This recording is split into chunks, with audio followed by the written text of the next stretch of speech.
Cody's Auto Diagnostics. So I'm here, it's about 5:45 in the morning. I'm here opening up the shop.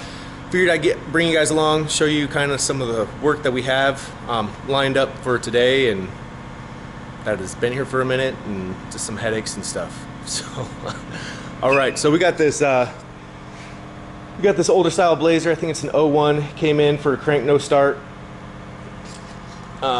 Customer decided to replace his own crank sensor, his own pigtail, swapped wires. The wires weren't crimped or connected, they were just twisted together. So it was just a poor install job.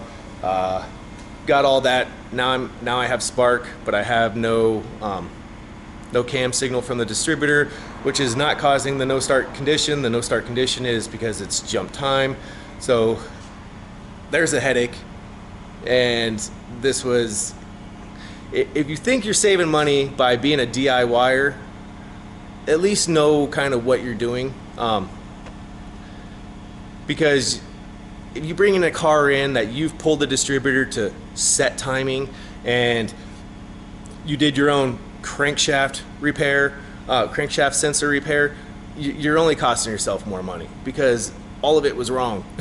At least do it correctly. I mean, there's videos out there on how to do this stuff by watching these other channels and stuff, and this right here is an example of how not to do it.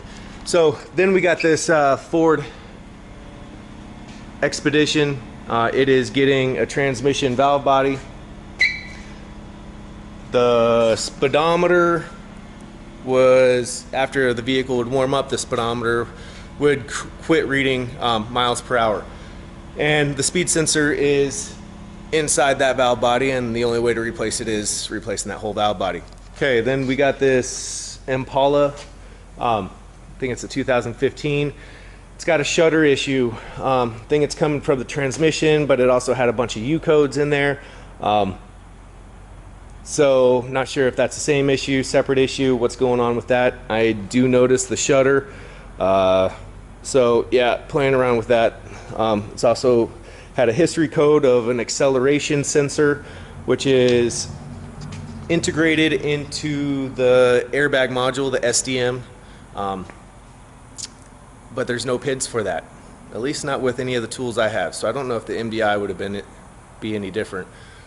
So that's one issue. We got this Volkswagen Passat, needs check engine light diag. It's also got codes for, I think it's the passenger side headlight, not adjusting. So that needs to get checked out. The Express had a belt noise, also a check engine light diag.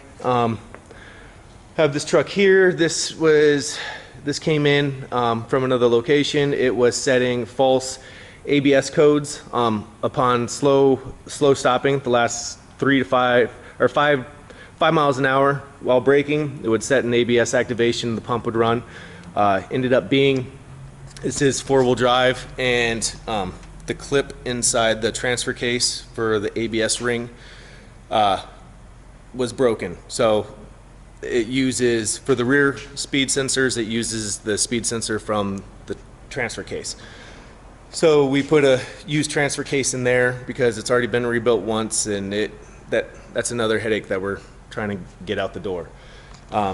Matt here had a coolant leak, so that was the water pump leaking. Like I said, I have that truck, and I'll probably be checking out that vehicle there, the Passat for the check engine light, the Impala, the Blazer, and the Ford. Those are all mine. This one here, I am not sure what's going on with the Duramax, honestly. Came from one of our accounts. This Fiesta is getting window regulator. It's getting a cat. It had a P0420. It's getting a full tune-up. It's getting a computer update. It's getting fuel services, a decarb and rail service. And I think that's about it. Still waiting on parts for that. I got this Ford here. Customer wanted to do a complete tune-up. Did a complete tune-up, still had a misfire. We told the customer still may have a misfire. So I got to check that out, see what's going on with that Ford. The Saturn I have to get to hopefully sometime today. It is getting a complete AC kit. This is another, seems like the shop is filled with nightmare vehicles.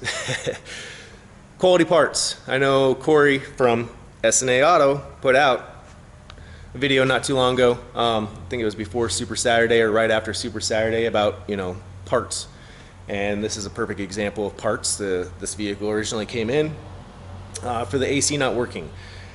And there was power and ground going to the clutch. The clutch was open internally, so customer wanted, you know, we put a compressor on there. It's better to put a compressor on than just doing the clutch.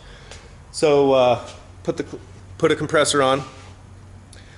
Compressor I put on, go and start it up, fire it up. Compressor engages, clutch engages. But the pressure's equalized.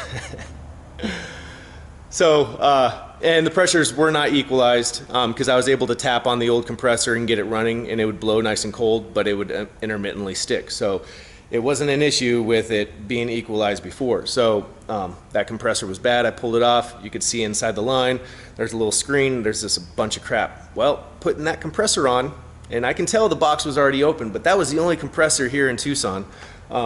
So we had to put it on to try to get the customer out the door, and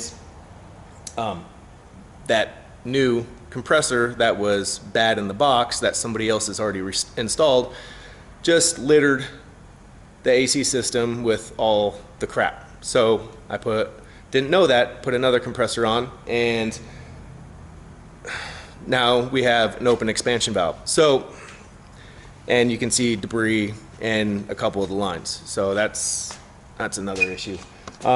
We got this Mitsubishi, it's getting alignment, left front camber bolt, camber's out a little bit, and thought there was something else. Oh, and 2 front tires, because tires are awesome. What else have we got? Let's see. This vehicle here is pretty much our shop vehicle nowadays. That needs a head gasket. What is that? A Malibu. That needs a head gasket. That's been here for months. We got this free candy van. Free candies inside. That's getting a head. Passenger side head needs to come off from a stupid mistake on my behalf, but got to pull the head on that. Audi's leaking oil. One of the other technicians did the front crankshaft seal and cover and a couple other things, and that's back for leaking some oil. And there is 3, I walked in this morning there was 3 cars out front. So it's gonna be a busy day. It's been a busy week. It's been a busy month. Hopefully we can try to get some stuff done. So just wanted to show you guys kind of what's going on in the shop in November. So thanks for watching, guys. Really do appreciate it. Thank you to all my new subscribers, and stay tuned for the next one.